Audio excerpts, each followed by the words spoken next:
STRY 안녕하십니까? 역사의 장막 뒤에 숨겨진 진실을 탐사하는 시간입니다. 오늘 우리는 인류 문명의 가장 깊숙한 곳에 자리한 하나의 이름, 그리고 그 이름이 품고 있는 거대한 비밀을 향해 여정을 떠나고자 합니다. 이 이야기는 신화와 역사, 그리고 하나의 비밀 결사를 넘나들며 우리가 믿어왔던 모든 것의 기원을 뒤흔들게 될 것입니다. 상상해 보십시오. 당신은 창문 하나 없는 방, 거의 완벽한 어둠 속에 서 있습니다. 공기는 촛농과 오래된 나무의 향기로 묵직하게 가라앉아 있습니다. 희미하고 떨리는 불빛만이 벽에 걸린 기묘한 도구들, 즉 직각자와 컴퍼스, 다림줄 같은 물건들에서 금빛 섬광을 간신히 이끌어냅니다. 이곳은 평범한 작업장이 아닙니다. 바로 오래된 지식의 상징들이 가득한 곳입니다. 이 방의 중심에서 수천 년 된 의식이 막 절정에 이르려 합니다. 빛을 찾아 헤매는 우리 모두를 상징하는 한 남자가 상징적인 죽음을 맞이한 채 누워 있습니다. 그는 어둠을 여행했고 시련을 이겨냈으며 침묵을 지켰습니다. 이제 이 모임의 지도자인 마스터가 엄숙한 손짓으로 그의 손을 잡습니다. 특별한 악력으로 그를 상징적인 무덤에서 일으켜 세우며 새로운 생명과 깨달음으로 부활시킵니다. 하지만 의식은 아직 끝나지 않았습니다. 핵심적인 무언가가 빠져 있습니다. 바로 한 단어, 시간 속에서 길을 잃고 그 소유자와 함께 살해당했던 비밀스러운 말입니다. 그 잃어버린 말을 대신하여 마스터는 새로 부활한 형제의 귓가에 하나의 대체 단어를 속삭여줍니다. 이 암호는 그가 형제들 사이에서 진정한 마스터로 인정받게 해줄 증표입니다. 런던에서 도쿄까지, 부에노스아이레스에서 카이로에 이르기까지 수세기에 걸쳐 전 세계의 비밀스러운 집회소, 로찌에서 속삭여져 온 그 이름. 기묘하고 고풍스럽게 들리는 그 이름은 바로 두발카인입니다. 왜 하필 이 이름일까요? 성경 창세기의 첫 장에 거에 스치듯 언급되는 이 인물은 대체 누구일까요? 대홍수 이전의 아득한 시간 속에 잊힌 듯한 인물, 세상의 첫 번째 대장장이 청동과 철로 된 모든 기구를 만드는 자. 이 고대의 미스터리한 금속 공예가가 프리메이슨과 같은 세계적인 비밀 결사체의 가장 깊은 비밀과 무슨 관련이 있을 수 있을까요? 오늘 우리는 이 이름이 단순한 암호가 아니라 하나의 열쇠라는 가설을 제시하려 합니다. 역사와 신화, 그리고 신앙의 기원이라는 굳게 닫힌 여러 개의 문을 여는 열쇠 말입니다. 이것은 교리의 강요가 아닌 지적 호기심의 여정입니다. 이토록 소중하게 지켜져 온 한 단어가 만약 서구 문명에서 가장 급진적이고 거의 알려지지 않은 이야기 중 하나를 드러낸다면 어떨까요? 만약 최초의 대장장이의 이름이 우리를 역사상 가장 영향력 있는 신 중 하나인 구약 성서의 하나님, 야훼의 기원 바로 그곳으로 이끄는 비밀 지도라면 어떻게 하시겠습니까? 이제부터 우리는 이 시를 따라가 보겠습니다. 우리는 인류 문명의 여명기로 돌아가 카인의 저주받았지만 이대했던 혈통을 만날 것입니다. 사막의 모래를 파헤쳐 잃어버린 대장장이 부족, 겐 족속과 그들의 불과 화산의 신을 찾아낼 것입니다. 그리고 그 신이 어떻게 다른 문화에 흡수되어 가나안의 위대한 신 엘과 융합되었는지, 그리고 그 엘마저도 사실은 수메르의 강력한 신 엘릴의 메아리에 불과했음을 목격하게 될 것입니다. 마지막으로 우리는 다시 프리메이슨 로찌로 돌아와 이대한 건축가의 비밀이 궁극적으로 어떻게 한 명의 인간, 한 명의 금속 세공사가 시간과 신화를 통해 빚어져 마침내 신이 되었는가에 대한 이야기임을 이해하게 될 것입니다. 이제 야훼의 기원을 밝히는 프리메이슨의 암호, 그 미스터리의 장막을 함께 걷어 올리시겠습니다. 여정은 지금 시작됩니다. 제1장, 낙인과 도시, 카인의 유산 금속의 달인 두발카인을 찾기 위해 우리는 먼저 그의 혈관에 흐르던 피를 이해해야 합니다. 우리는 태초로 최초의 가족과 인류의 가장 첫 번째이며 가장 깊은 분열이 있었던 그 순간으로 돌아가야 합니다. 창세기 4장에 기록된 이야기는 우리 모두에게 익숙하지만 그 깊은 함의는 종종 간과됩니다. 이것은 단순히 시기심에 대한 도덕적 이야기가 아닙니다. 이것은 인류를 위한 2가지 원형적인 길을 설정하는 창립 신화입니다.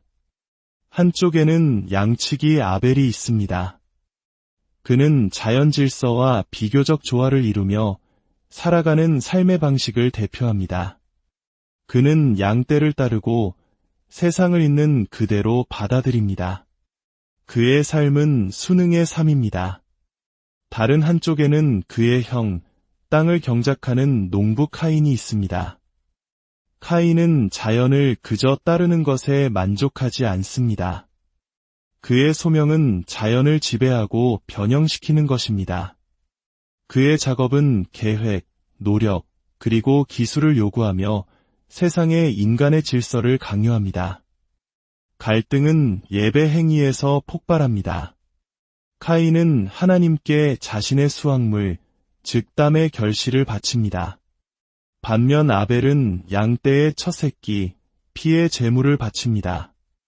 이에 대한 하나님의 응답은 단호하고 신비롭습니다. 야훼께서 아벨과 그의 제물은 받으셨으나 카인과 그의 제물은 받지 아니하신지라. 카인의 얼굴에는 무서운 분노가 깃들고 그의 내면에는 시기심과 상처 입은 자존심이 싹틉니다. 이것은 동물적 충동이 아닌 자아의 상처에서 비롯된 인류 최초의 복합적인 죄악이었습니다. 그들이 들에 있을 때에 카인이 그의 아우 아벨을 쳐 죽이니라. 최초로 흘려진 인간의 피가 땅을 적십니다. 하나님의 질문이 허공에 울려 퍼집니다. 내 아우 아벨이 어디 있느냐? 그러자 카인은 인류를 영원히 따라다닐 질문으로 되묻습니다. 내가 내 아우를 지키는 자니이까? 언뜻 보기에 그에게 내려진 형벌은 끔찍합니다. 카인은 저주를 받아 땅이 더 이상 그에게 효력을 주지 않을 것이며 세상에서 유랑하며 떠도는 자가 될 것이라 선고받습니다. 완전한 추방입니다. 하지만 이 심판의 순간 놀라운 일이 벌어집니다. 카인은 누구든지 자신을 만나면 죽일까 두려워하며 한탄합니다. 그러자 하나님의 반응은 당혹스럽습니다. 그를 운명에 내버려두는 대신 하나님은 그에게 기묘한 형태의 보호를 제공하십니다. 무릇 카인을 죽이는 자는 벌을 7배나 받으리라 하시고 야훼께서 카인에게 표를 주사 그를 만나는 모든 사람에게서 죽임을 면하게 하시니라. 이것이 바로 카인의 낙인입니다. 대중문화는 이를 수치와 치욕의 상징으로 만들었지만 이것은 성경 본문에 대한 심각한 오해입니다. 본문은 이 표를 명백히 신성한 보호의 징표로 제시합니다. 사용된 히브리어 원어 오트는 신호 또는 징표를 의미하며 노아의 무지개, 즉 신의 약속을 상징하는 데 사용된 것과 같은 단어입니다. 카인은 추방자이지만 신성한 추방자, 즉 아무도 건드릴 수 없는 존재가 된 것입니다. 그리고 뿌리 없이 떠돌도록 저주받은 이 남자가 가장 먼저 한 행동은 지극한 반항의 행위였습니다. 그는 너 땅으로 갑니다. 아이러니컬하게도 히브리어로 너든 유랑을 의미합니다. 그리고 그는 바로 그 저주의 심장부에서 성경에 언급된 최초의 도시를 건설합니다. 이것은 헤아릴 수 없이 중요한 상징적 순간입니다. 살인자, 추방자, 자연의 질서를 깨뜨린 자가 문명의 아버지가 됩니다. 성벽과 구조를 갖춘 도시는 그가 선고받은 유랑 생활의 정반대입니다. 그것은 인간이 만든 세계이며 자연과 어쩌면 하나님 자신으로부터의 피난처입니다. 카인의 혈통은 그 기원부터 이렇게 정의됩니다. 수동적인 신앙의 가계가 아니라 건설자들의 가계, 혁신가들의 가계, 자신의 운명을 받아들이지 않고 자신의 손으로 땅 위에 직접 만들어 나가는 자들의 가계입니다. 이것이 바로 그의 후손, 이 변혁의 힘을 극한으로 끌어올리자 땅에서 금속의 피를 흘리게 하는 법을 배울 자에게 전해질 유산입니다. 제2장 대장간의 아들들, 기술의 탄생 카인의 족보는 성경 본문에서 매우 빠른 속도로 진행됩니다. 6세대가 지나 우리는 그의 조상의 정신을 구현하고 증폭시키는 인물 라멕에게 도달합니다. 라멕은 자부심과 폭력성이 넘치는 인물입니다. 그는 아다와 실라라는 두 아내를 취한 최초의 일부다처제 인물로 기록되어 있습니다. 그리고 그는 두 아내에게 바치는 오싹한 시에서 자신의 잔혹함을 자랑하며 카인보다 기하급수적으로 더 큰 보호와 복수를 스스로에게 선언합니다. 아다와 실라여, 내 목소리를 들으라. 라멕의 아내들이여, 내 말에 귀를 기울이라. 나의 상처로 말미암아 내가 사람을 죽였고 나의 상함으로 말미암아 소년을 죽였도다. 카인을 위하여는 벌이 7베일진데 라멕을 위하여는 벌이 77베일이로다. 자부심과 반항으로 특징 지어진 바로 이 가족의 품 안에서 성경은 인류 문명의 기초가 되는 모든 예술과 기술의 기원을 위치시킵니다. 라멕의 아들들은 제사장이나 예언자가 아닙니다. 그들은 물질 세계의 대가들이며 문화의 개척자들입니다. 그의 첫째 아내 아다에게서 야발이 태어납니다. 그는 장막에 거주하며 가축을 치는 자의 조상이 되었다고 합니다. 야발은 아벨과 같은 단순한 목자가 아닙니다. 그는 유목 생활을 완성하고 체계화하여 대규모 축산업의 발명가가 됩니다. 그의 동생은 유발입니다. 그는 수금과 퉁소를 잡는 모든 자의 조상입니다. 유발은 음악과 예술의 발명가입니다. 그를 통해 인류는 기쁨, 슬픔, 아름다움을 표현할 언어를 얻게 됩니다. 야발이 동물 세계를 지배했다면 유발은 감정의 세계를 지배합니다. 그리고 라멕의 둘째 아내 실라에게서 우리 탐구의 중심인물이 태어납니다. 그의 이름 바로 두발카인입니다.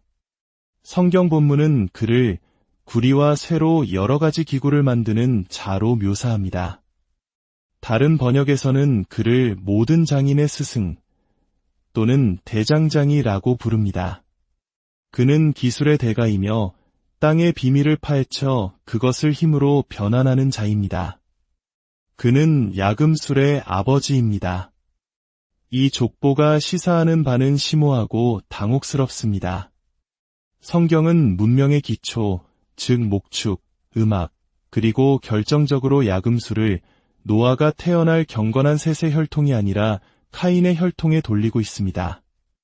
신화적 관점에서 메시지는 분명합니다. 진보, 문화, 기술은 영적 추방, 도전, 그리고 자기 긍정의 장소에서 태어납니다. 문명은 낙원에서 주어진 선물이 아니라 최초의 반역자의 아들들이 너 땅에서 벼려낸 창조물입니다. 그리고 그 창조의 정점, 인류에게 물질 세계에 대한 가장 확실한 힘을 부여하는 자가 바로 두발카인입니다. 그는 인류에게 자신의 위대함과 파괴를 위한 도구를 모두 건네줍니다. 그의 힘, 즉 대장간의 힘은 본질적으로 이중적입니다. 땅을 가는 쟁기를 만드는 기술은 피를 흘리게 할 칼을 만들 수도 있습니다. 그는 역사의 첫 무기상이며 대장간의 대제사장입니다. 그는 우리에게 가정을 따뜻하게 할 수도 도시를 불태울 수도 있는 불을 유산으로 남겼습니다. 그리고 금속의 대가인 그의 모습은 지식과 물질에 대한 지배를 통해 세상을 변화시키고자 하는 모든 이들의 조상으로 기억 속에 남게 될 것입니다. 제3장, 대장장이 부족, 겐 족속을 찾아서 우리는 신화를 통해 카인의 혈통, 즉 건설자와 장인들의 가계를 따라왔고 그 정점은 대장간의 주인 두발카인이었습니다. 하지만 만약 이 족보가 단순한 신화가 아니라면 어떨까요? 만약 현실 세계에 카인이라는 이름과 직업을 정체성으로 삼았던 부족이 존재했다면 어떨까요? 이제 우리의 여정은 결정적인 전환점을 맞이합니다. 우리는 순수한 텍스트 분석을 떠나 역사와 고고학의 세계로 들어가 실존했던 한 민족, 가나안 남쪽 사막을 떠돌던 시족, 겐 족속을 찾아 나섭니다. 그리고 바로 여기서 우리는 신화와 역사를 연결하는 열쇠를 발견합니다. 카인의 히브리어 이름은 카인입니다. 겐 족속의 일원을 가리키는 이름은 케니입니다. 언어적 연관성은 부인할 수 없으며 학자들 사이에서 널리 받아들여지고 있습니다. 창세기의 카인 이야기는 이 특정 시족의 기원 설화로 기능했던 것입니다. 겐 족속은 스스로를 카인의 백성으로 여겼거나 그렇게 불렸습니다. 그렇다면 이 겐 족속은 누구였을까요? 그들은 매우 특별한 전문 기술을 가진 유목민 또는 반유목민이었습니다. 그들은 대장장이, 땜장이, 그리고 야금술사였습니다. 세머족에서 킨이라는 어근 자체가 대장간과 관련이 있습니다. 이것은 신화적 족보에서 카인의 후손인 두발 카인이 구리와 새로 된 모든 기구의 제작자로 칭송받는 것과 완벽하게 일치합니다. 갑자기 카인의 저주와 낙인은 훨씬 더 현실적인 새로운 의미를 갖게 됩니다. 유리하며 방황하는 자가 되라는 저주는 그들의 전문적인 생활 방식, 즉 필수적인 기술을 제공하기 위해 부족들 사이를 이동하는 삶에 대한 묘사가 됩니다. 그리고 하나님의 유명한 보호의 낙인은 수치심의 낙인이 아니라 실제 사회적 지위의 반영이 됩니다.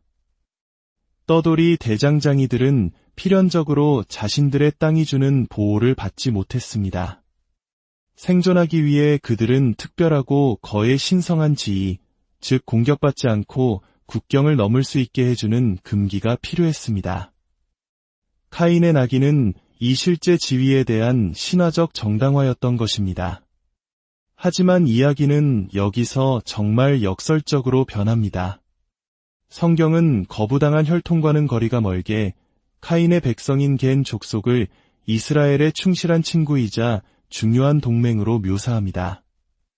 그 연결은 모세의 장인인 이드로에게서 시작됩니다. 그는 미디안의 제사장이자 겐 족속으로 묘사됩니다. 바로 그가 모세에게 백성을 조직하는 방법을 조언하고 야훼의 권능을 인정하며 그에게 희생 제물을 바칩니다. 동맹은 계속됩니다. 겐 족속은 이스라엘 백성과 함께 광야를 여행하고 약속의 땅에 함께 정착합니다. 수세기 후 이스라엘을 구하기 위해 용감하게 적장 시스라를 죽인 영웅 야엘은 겐 족속 여인입니다. 사울 왕은 전쟁에 나가면서 겐 족속에게 이스라엘에 베풀었던 친절을 기억하며 해를 입지 않도록 비켜달라고 경고합니다. 그리고 위대한 다윗 왕은 마치 자기 백성인 것처럼 그들과 전리품을 나눕니다. 이는 우리에게 당혹스러운 질문을 남깁니다. 왜 그 신화적 기원이 최초의 살인자와 연결된 이 민족이 이스라엘의 신성한 서사에서 이토록 존경과 명예를 받는 것일까요? 그들의 동맹의 본질은 무엇이었을까요? 그 답은 그들이 간직하고 있던 더 깊은 비밀, 즉 사막의 용광로 불 속에서 벼려진 비밀에 있을지도 모릅니다. 이 대장장이 시족이 숭배했던 신은 누구였을까요? 그들의 제사장 이드로가 모세에게 소개했던 그 신은 과연 누구였을까요?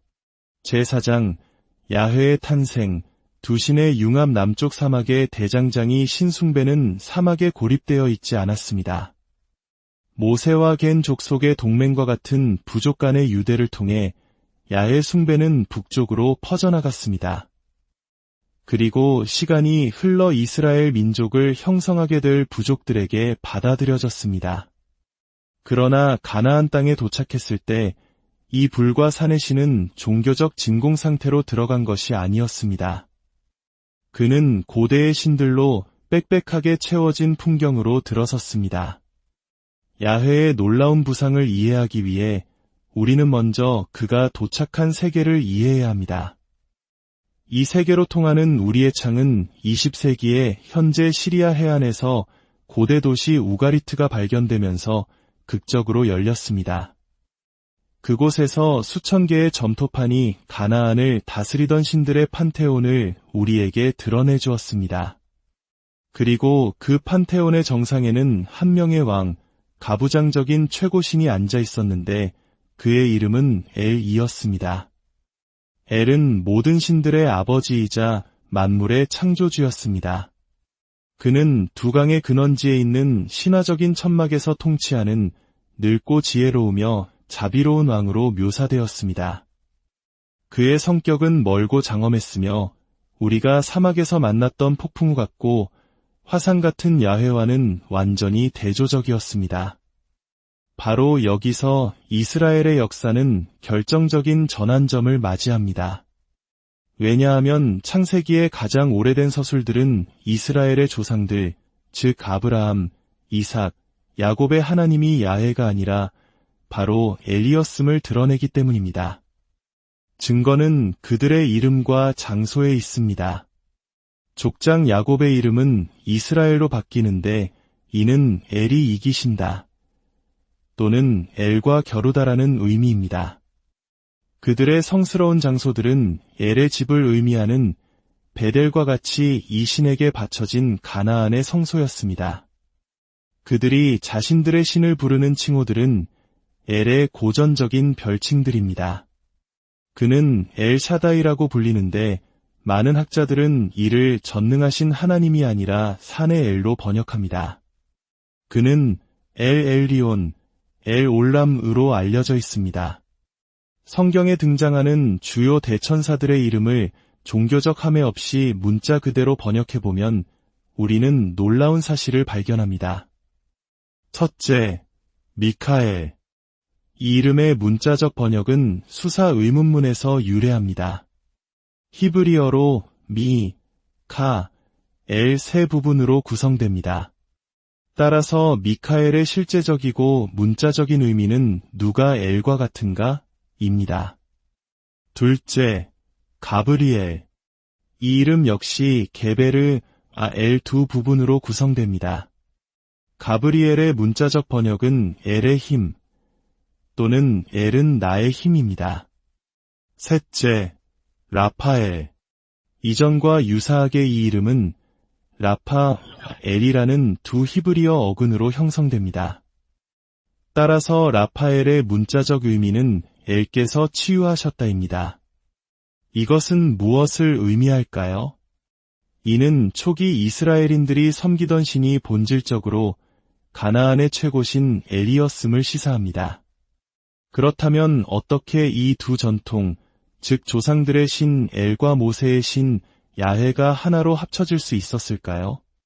성경 자체가 그 답을 제공합니다. 출애굽기에서 하나님은 모세에게 나타나 이렇게 말씀하십니다. 내가 아브라함과 이삭과 야곱에게 전능의 하나님으로 나타났으나 나의 이름을 야훼로는 그들에게 알리지 아니하였고 역사적 관점에서 이것이 바로 융합의 순간입니다. 이것은 문학적 혼합주의의 행위입니다. 성경의 저자들은 오래되고 존경받는 조상의 신 엘과 새롭고 역동적인 민족신 야훼가 항상 동일한 존재였다고 소급하여 선언하고 있는 것입니다.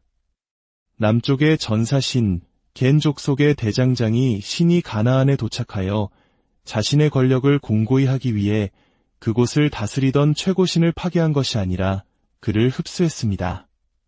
그의 왕좌, 칭호, 그리고 역사를 차지하며 그와 하나가 된 것입니다.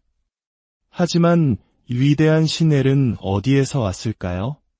그의 기원은 무엇일까요? 이를 알기 위해 우리는 시간을 거슬러 동쪽, 메소포타미아의 거대한 지구라트의 그림자를 향해 더 멀리 바라보아야 합니다.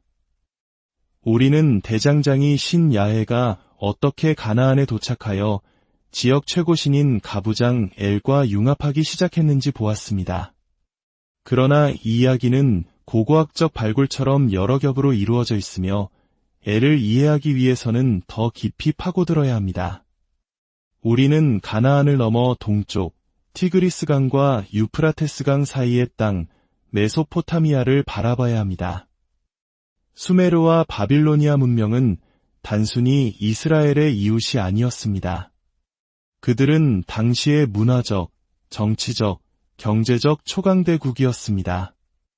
메소포타미아 신화는 성서의 저자들이 진공 상태에서 작업한 것이 아니라 강력한 이웃들의 서사와 신학적 개념에 익숙했음을 보여줍니다. 메소포타미아의 판테온은 근동의 많은 종교의 기본 모델을 제공했습니다. 따라서 가나안의 최고신 엘을 이해하기 위해서는 그가 기반으로 삼았던 원형을 먼저 이해해야 합니다. 우리는 2000년 이상 신들의 왕이자 우주의 주권자로 여겨졌던 신, 위대한 수메르의 신 엘릴을 알아야 합니다. 그의 이름은 주인을 의미하는 엔과 바람, 숨결 또는 명령을 의미하는 릴이라는 두 수메르어로 구성됩니다. 엘릴은 바람의 주인, 또는 더 정확하게는 명령의 주인이었습니다.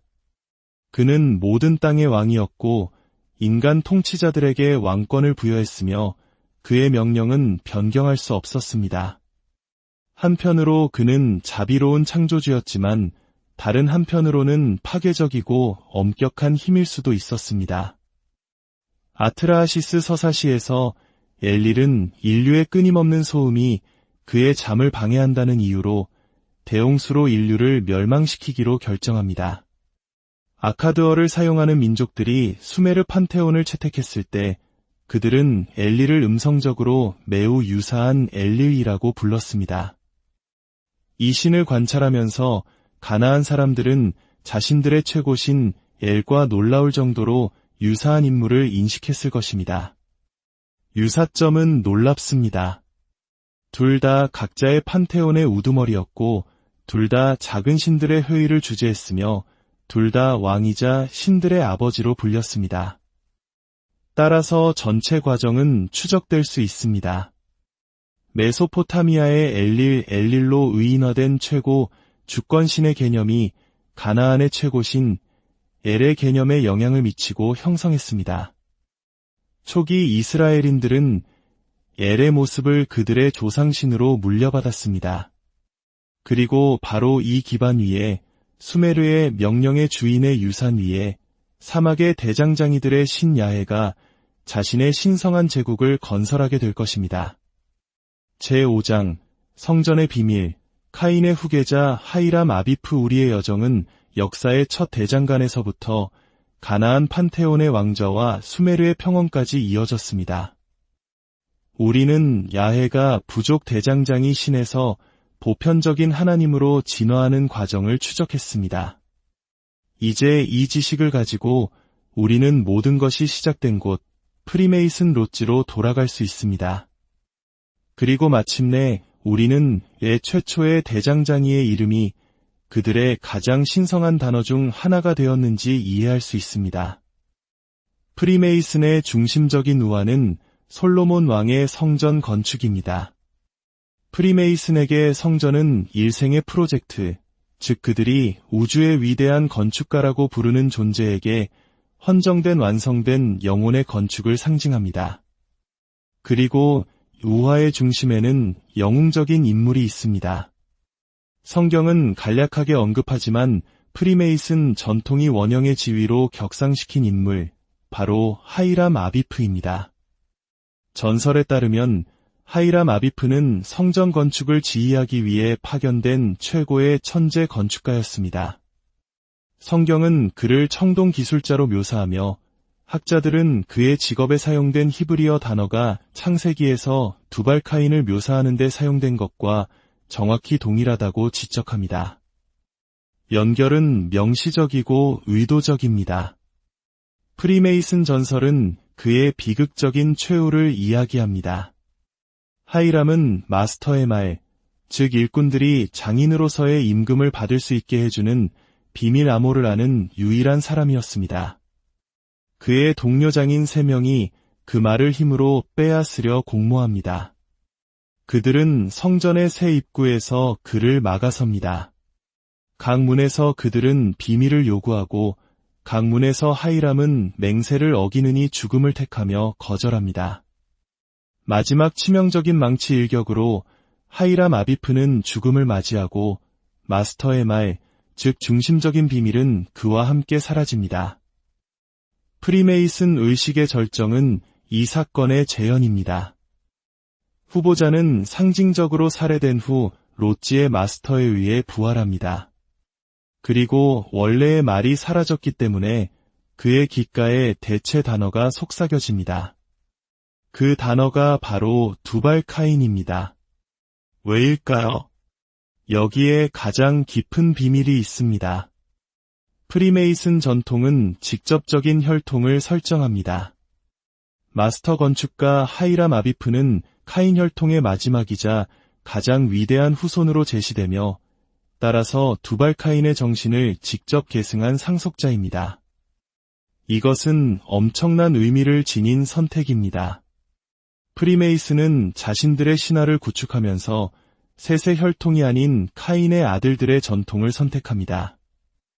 왜 그들은 살인자의 혈통과 자신들을 동일시할까요? 왜냐하면 프리메이슨은 본질적으로 스스로를 건설자로 보기 때문입니다. 그들의 이상은 기도하는 제사장이 아니라 이성, 기하학, 그리고 손의 작업을 통해 물질 세계를 변형시키는 장인입니다. 그리고 성경에서 이러한 기술의 창시자는 카인의 후손들입니다. 따라서 성전 건축은 깊은 상징성을 지닌 사건이 됩니다. 인류의 두 위대한 흐름의 결합입니다. 셋의 제사장 혈통인 솔로몬은 신성한 비전을 가지고 있지만 그 비전을 물질 세계에 구현하기 위해서는 카인의 장인 혈통인 하이람의 실제적인 지식이 필요합니다. 성전은 신앙과 이성, 정신과 물질의 종합입니다.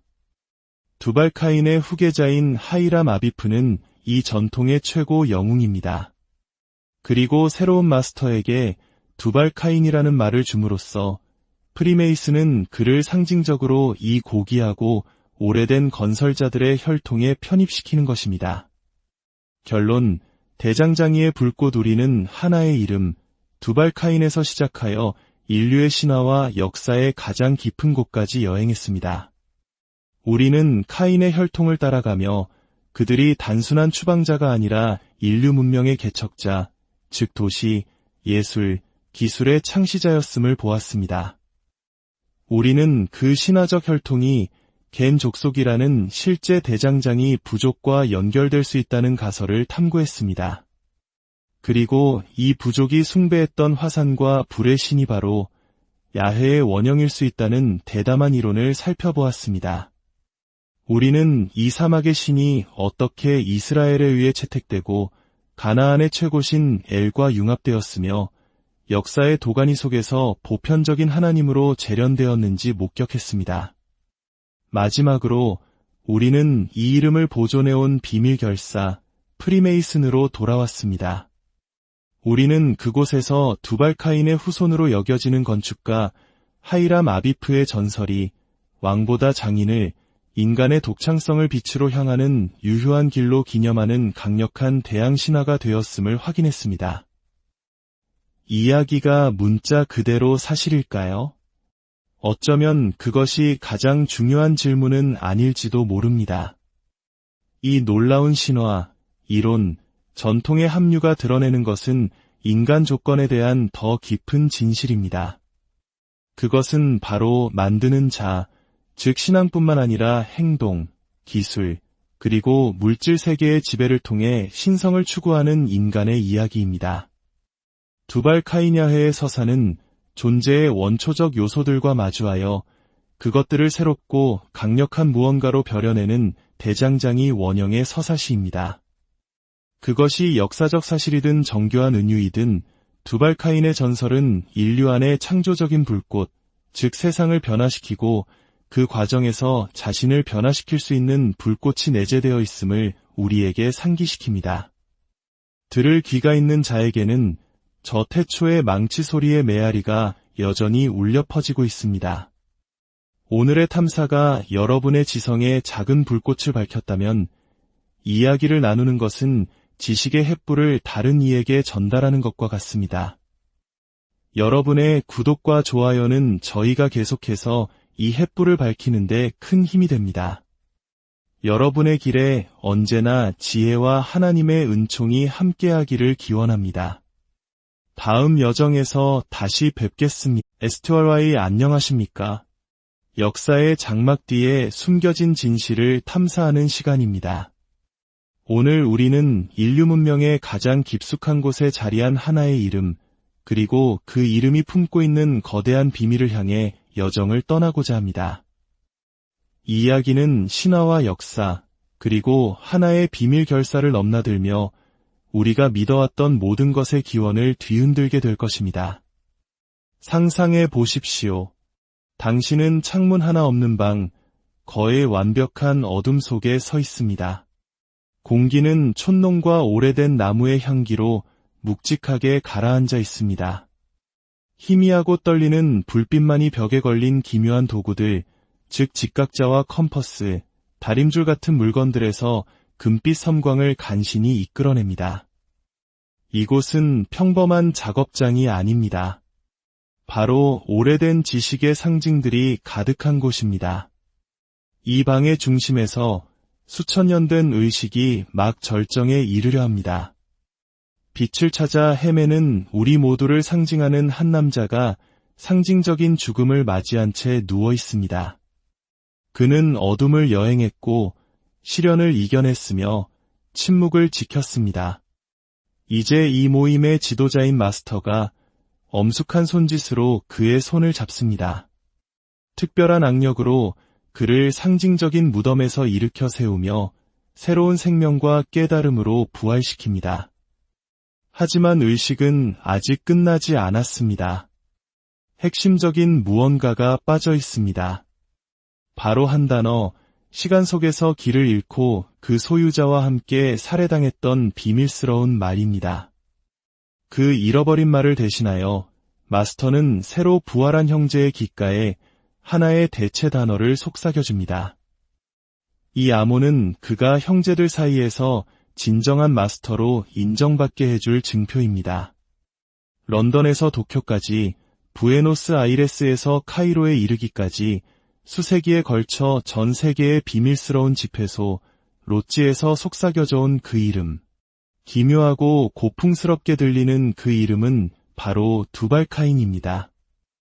왜 하필 이 이름일까요? 성경 창세기의 첫 장에 거에 스치듯 언급되는 이 인물은 대체 누구일까요? 대홍수 이전의 아득한 시간 속에 잊힌 듯한 인물, 세상의 첫 번째 대장장이 청동과 철로 된 모든 기구를 만드는 자. 이 고대의 미스터리한 금속 공예가가 프리메이슨과 같은 세계적인 비밀 결사체의 가장 깊은 비밀과 무슨 관련이 있을 수 있을까요? 오늘 우리는 이 이름이 단순한 암호가 아니라 하나의 열쇠라는 가설을 제시하려 합니다. 역사와 신화, 그리고 신앙의 기원이라는 굳게 닫힌 여러 개의 문을 여는 열쇠 말입니다. 이것은 교리의 강요가 아닌 지적 호기심의 여정입니다.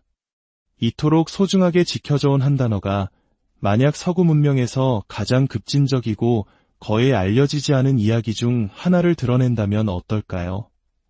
만약 최초의 대장장이의 이름이 우리를 역사상 가장 영향력 있는 신 중 하나인 구약성서의 하나님, 야훼의 기원 바로 그곳으로 이끄는 비밀 지도라면 어떻게 하시겠습니까? 이제부터 우리는 이 시를 따라가 보겠습니다. 우리는 인류 문명의 여명기로 돌아가 카인의 저주받았지만 이대했던 혈통을 만날 것입니다. 사막의 모래를 파헤쳐 잃어버린 대장장이 부족, 겐 족속과 그들의 불과 화산의 신을 찾아낼 것입니다. 그리고 그 신이 어떻게 다른 문화에 흡수되어 가나안의 위대한 신 엘과 융합되었는지, 그리고 그 엘마저도 사실은 수메르의 강력한 신 엘릴의 메아리에 불과했음을 목격하게 될 것입니다. 마지막으로 우리는 다시 프리메이슨 로찌로 돌아와 이대한 건축가의 비밀이 궁극적으로 어떻게 한 명의 인간, 한 명의 금속 세공사가 시간과 신화를 통해 빚어져 마침내 신이 되었는가에 대한 이야기임을 이해하게 될 것입니다. 이제 야훼의 기원을 밝히는 프리메이슨의 암호, 그 미스터리의 장막을 함께 걷어 올리시겠습니다. 여정은 지금 시작됩니다. 제1장, 낙인과 도시, 카인의 유산금속의 달인 두발카인을 찾기 위해 우리는 먼저 그의 혈관에 흐르던 피를 이해해야 합니다. 우리는 태초로 최초의 가족과 인류의 가장 첫 번째이며 가장 깊은 분열이 있었던 그 순간으로 돌아가야 합니다. 창세기 4장에 기록된 이야기는 우리 모두에게 익숙하지만 그 깊은 함의는 종종 간과됩니다. 이것은 단순히 시기심에 대한 도덕적 이야기가 아닙니다. 이것은 인류를 위한 두 가지 원형적인 길을 설정하는 창립 신화입니다. 한쪽에는 양치기 아벨이 있습니다. 그는 자연 질서와 비교적 조화를 이루며 살아가는 삶의 방식을 대표합니다. 그는 양떼를 따르고 세상을 있는 그대로 받아들입니다. 그의 삶은 수능의 삶입니다. 다른 한쪽에는 그의 형, 땅을 경작하는 농부 카인이 있습니다. 카인은 자연을 그저 따르는 것에 만족하지 않습니다. 그의 소명은 자연을 지배하고 변형시키는 것입니다. 그의 작업은 계획, 노력, 그리고 기술을 요구하며 세상에 인간의 질서를 강요합니다. 갈등은 예배 행위에서 폭발합니다. 카인은 하나님께 자신의 수확물, 즉 땀의 결실을 바칩니다. 반면 아벨은 양떼의 첫 새끼, 피의 제물을 바칩니다. 이에 대한 하나님의 응답은 단호하고 신비롭습니다. 야훼께서 아벨과 그의 제물은 받으셨으나 카인과 그의 제물은 받지 아니하신지라. 카인의 얼굴에는 무서운 분노가 깃들고 그의 내면에는 시기심과 상처 입은 자존심이 싹틉니다. 이것은 동물적 충동이 아닌 자아의 상처에서 비롯된 인류 최초의 복합적인 죄악이었습니다. 그들이 들에 있을 때에 카인이 그의 아우 아벨을 쳐 죽이니라. 최초로 흘려진 인간의 피가 땅을 적십니다. 하나님의 질문이 허공에 울려 퍼집니다. 내 아우 아벨이 어디 있느냐? 그러자 카인은 인류를 영원히 따라다닐 질문으로 되묻습니다. 내가 내 아우를 지키는 자니이까? 언뜻 보기에 그에게 내려진 형벌은 끔찍합니다. 카인은 저주를 받아 땅이 더 이상 그에게 효력을 주지 않을 것이며 세상에서 유랑하며 떠도는 자가 될 것이라 선고받습니다. 완전한 추방입니다. 하지만 이 심판의 순간 놀라운 일이 벌어집니다. 카인은 누구든지 자신을 만나면 죽일까 두려워하며 한탄합니다. 그러자 하나님의 반응은 당혹스럽습니다. 그를 운명에 내버려두는 대신 하나님은 그에게 기묘한 형태의 보호를 제공하십니다. 무릇 카인을 죽이는 자는 벌을 7배나 받으리라 하시고 야훼께서 카인에게 표를 주사 그를 만나는 모든 사람에게서 죽임을 면하게 하시니라. 이것이 바로 카인의 낙인입니다. 대중문화는 이를 수치와 치욕의 상징으로 만들었지만 이것은 성경 본문에 대한 심각한 오해입니다. 본문은 이 표를 명백히 신성한 보호의 징표로 제시합니다. 사용된 히브리어 원어 오트는 신호 또는 징표를 의미하며 노아의 무지개, 즉 신의 약속을 상징하는 데 사용된 것과 같은 단어입니다. 카인은 추방자이지만 신성한 추방자, 즉 아무도 건드릴 수 없는 존재가 된 것입니다. 그리고 뿌리 없이 떠돌도록 저주받은 이 남자가 가장 먼저 한 행동은 지극한 반항의 행위였습니다. 그는 너 땅으로 갑니다. 아이러니컬하게도 히브리어로 너든 유랑을 의미합니다. 그리고 그는 바로 그 저주의 심장부에서 성경에 언급된 최초의 도시를 건설합니다. 이것은 헤아릴 수 없이 중요한 상징적 순간입니다. 살인자, 추방자, 자연의 질서를 깨뜨린 자가 문명의 아버지가 됩니다. 성벽과 구조를 갖춘 도시는 그가 선고받은 유랑 생활의 정반대입니다. 그것은 인간이 만든 세계이며 자연과 어쩌면 하나님 자신으로부터의 피난처입니다. 카인의 혈통은 그 기원부터 이렇게 정의됩니다. 수동적인 신앙의 가계가 아니라 건설자들의 가계, 혁신가들의 가계, 자신의 운명을 받아들이지 않고 자신의 손으로 땅 위에 직접 만들어 나가는 자들의 가계입니다. 이것이 바로 그의 후손, 이 변혁의 힘을 극한으로 끌어올릴 자, 땅에서 금속의 피를 흘리게 하는 법을 배울 자에게 전해질 유산입니다. 제2장, 대장간의 아들들, 기술의 탄생 카인의 족보는 성경 본문에서 매우 빠른 속도로 진행됩니다. 6세대가 지나 우리는 그의 조상의 정신을 구현하고 증폭시키는 인물, 라멕에게 도달합니다. 라멕은 자부심과 폭력성이 넘치는 인물입니다. 그는 아다와 실라라는 두 아내를 취한 최초의 일부다처제 인물로 기록되어 있습니다.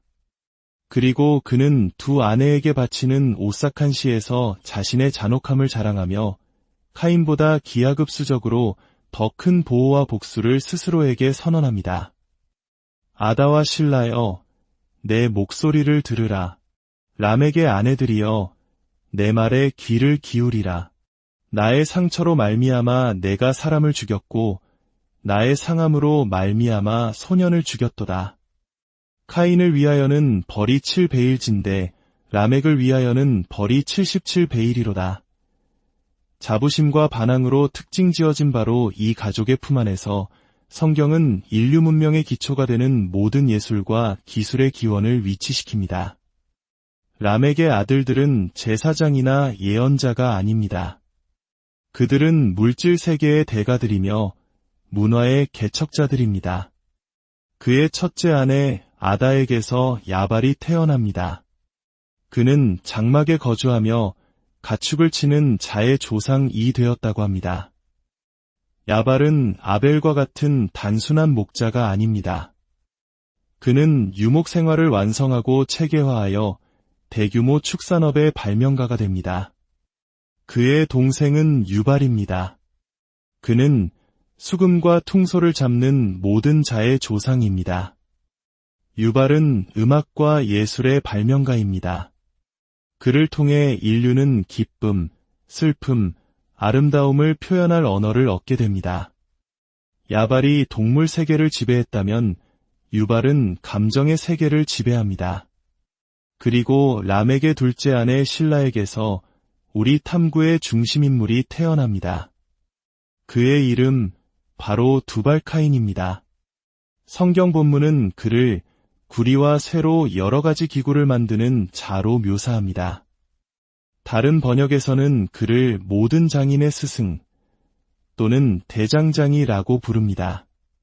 그는 기술의 대가이며 땅의 비밀을 파헤쳐 그것을 힘으로 변환하는 자입니다.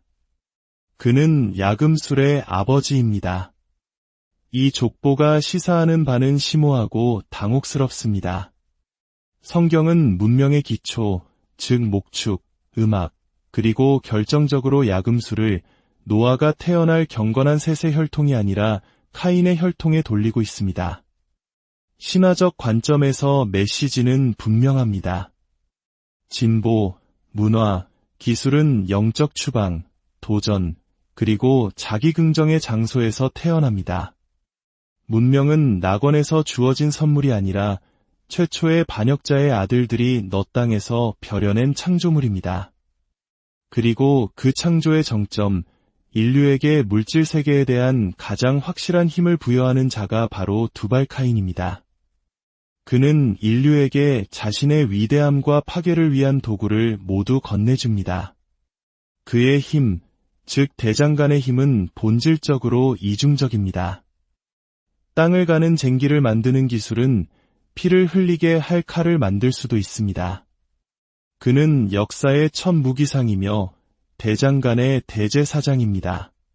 그는 우리에게 가정을 따뜻하게 할 수도 도시를 불태울 수도 있는 불을 유산으로 남겼습니다. 그리고 금속의 대가인 그의 모습은 지식과 물질에 대한 지배를 통해 세상을 변화시키고자 하는 모든 이들의 조상으로 기억 속에 남게 될 것입니다. 제3장, 대장장이 부족, 겐 족속을 찾아서 우리는 신화를 통해 카인의 혈통, 즉 건설자와 장인들의 가계를 따라왔고 그 정점은 대장간의 주인 두발 카인이었습니다. 하지만 만약 이 족보가 단순한 신화가 아니라면 어떨까요? 만약 현실 세계에 카인이라는 이름과 직업을 정체성으로 삼았던 부족이 존재했다면 어떨까요? 이제 우리의 여정은 결정적인 전환점을 맞이합니다. 우리는 순수한 텍스트 분석을 떠나 역사와 고고학의 세계로 들어가 실존했던 한 민족, 가나안 남쪽 사막을 떠돌던 시족, 겐 족속을 찾아 나섭니다. 그리고 바로 여기서 우리는 신화와 역사를 연결하는 열쇠를 발견합니다. 카인의 히브리어 이름은 카인입니다. 겐 족속의 일원을 가리키는 이름은 케니입니다. 언어적 연관성은 부인할 수 없으며 학자들 사이에서 널리 받아들여지고 있습니다. 창세기의 카인 이야기는 이 특정 시족의 기원설화로 기능했던 것입니다. 겐 족속은 스스로를 카인의 백성으로 여겼거나 그렇게 불렸습니다. 그렇다면 이 겐 족속은 누구였을까요? 그들은 매우 특별한 전문 기술을 가진 유목민 또는 반유목민이었습니다. 그들은 대장장이, 땜장이, 그리고 야금술사였습니다. 세머족에서 킨이라는 어근 자체가 대장간과 관련이 있습니다. 이것은 신화적 족보에서 카인의 후손인 두발 카인이 구리와 새로 된 모든 기구의 제작자로 칭송받는 것과 완벽하게 일치합니다. 갑자기 카인의 저주와 낙인은 훨씬 더 현실적인 새로운 의미를 갖게 됩니다. 유리하며 방황하는 자가 되라는 저주는 그들의 전문적인 생활 방식, 즉 필수적인 기술을 제공하기 위해 부족들 사이를 이동하는 삶에 대한 묘사가 됩니다. 그리고 하나님의 유명한 보호의 낙인은 수치심의 낙인이 아니라 실제 사회적 지위에 반영이 됩니다. 떠돌이 대장장이들은 필연적으로 자신들의 땅이 주는 보호를 받지 못했습니다. 생존하기 위해 그들은 특별하고 거의 신성한 지위, 즉 공격받지 않고 국경을 넘을 수 있게 해주는 금기가 필요했습니다. 카인의 낙인은 이 실제 지위에 대한 신화적 정당화였던 것입니다. 하지만 이야기는 여기서 정말 역설적으로 변합니다. 성경은 거부당한 혈통과는 거리가 멀게 카인의 백성인 겐 족속을 이스라엘의 충실한 친구이자 중요한 동맹으로 묘사합니다. 그 연결은 모세의 장인인 이드로에게서 시작됩니다. 그는 미디안의 제사장이자 겐 족속으로 묘사됩니다. 바로 그가 모세에게 백성을 조직하는 방법을 조언하고 야훼의 권능을 인정하며 그에게 희생 제물을 바칩니다. 동맹은 계속됩니다. 겐 족속은 이스라엘 백성과 함께 광야를 여행하고 약속의 땅에 함께 정착합니다. 수세기 후 이스라엘을 구하기 위해 용감하게 적장 시스라를 죽인 영웅 야엘은 겐 족속 여인입니다. 사울 왕은 전쟁에 나가면서 겐 족속에게 이스라엘에 베풀었던 친절을 기억하며 해를 입지 않도록 비켜달라고 경고합니다. 그리고 위대한 다윗 왕은 마치 자기 백성인 것처럼 그들과 전리품을 나눕니다. 이는 우리에게 당혹스러운 질문을 남깁니다. 왜 그 신화적 기원이 최초의 살인자와 연결된 이 민족이 이스라엘의 신성한 서사에서 이토록 존경과 명예를 받는 것일까요? 그들의 동맹의 본질은 무엇이었을까요?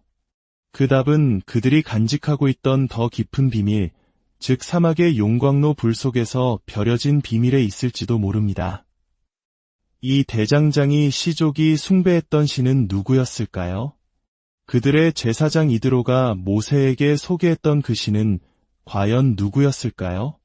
제사장, 야훼의 탄생, 두 신의 융합 남쪽 사막의 대장장이 신숭배는 사막에 고립되어 있지 않았습니다. 모세와 겐 족속의 동맹과 같은 부족 간의 유대를 통해 야훼 숭배는 북쪽으로 퍼져나갔습니다. 그리고 시간이 흘러 이스라엘 민족을 형성하게 될 부족들에게 받아들여졌습니다. 그러나 가나안 땅에 도착했을 때 이 불과 산의 신은 종교적 진공 상태로 들어간 것이 아니었습니다. 그는 고대의 신들로 빽빽하게 채워진 풍경으로 들어섰습니다.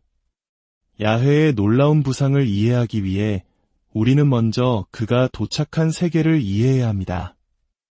이 세계로 통하는 우리의 창은 20세기에 현재 시리아 해안에서 고대 도시 우가리트가 발견되면서 극적으로 열렸습니다.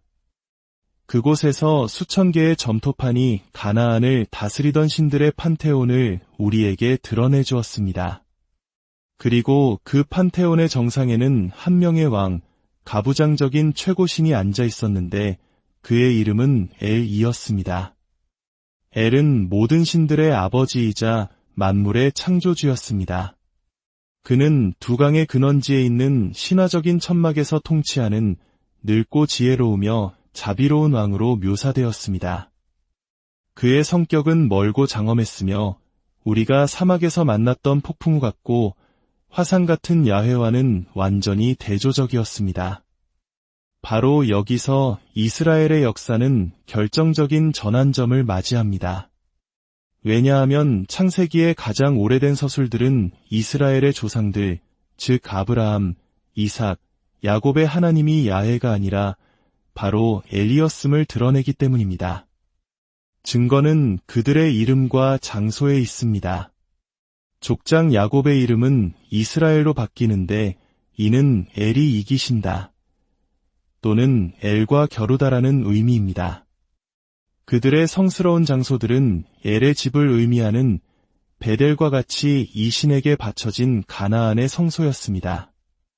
그들이 자신들의 신을 부르는 칭호들은 엘의 고전적인 별칭들입니다. 그는 엘샤다이라고 불리는데 많은 학자들은 이를 전능하신 하나님이 아니라 산의 엘로 번역합니다. 그는 엘 엘리온, 엘 올람으로 알려져 있습니다.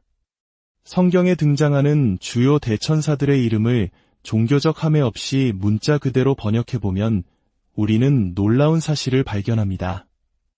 첫째, 미카엘. 이 이름의 문자적 번역은 수사 의문문에서 유래합니다. 히브리어로 미, 카, 엘 세 부분으로 구성됩니다. 따라서 미카엘의 실제적이고 문자적인 의미는 누가 엘과 같은가? 입니다. 둘째, 가브리엘. 이 이름 역시 게베르, 엘 두 부분으로 구성됩니다.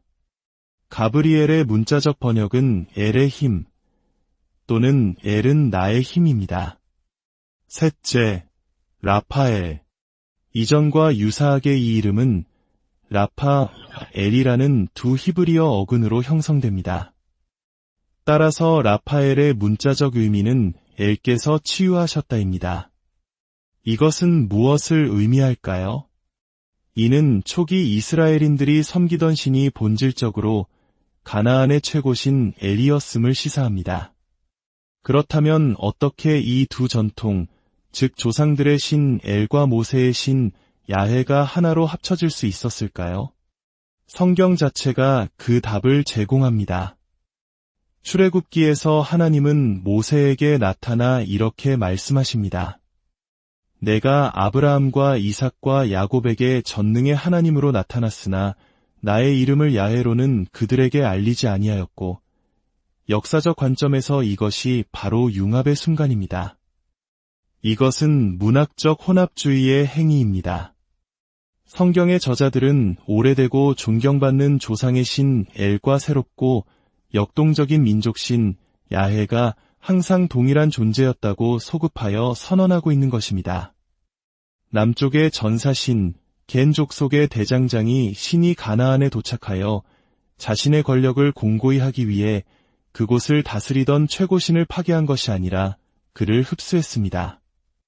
그의 왕좌, 칭호, 그리고 역사를 차지하며 그와 하나가 된 것입니다.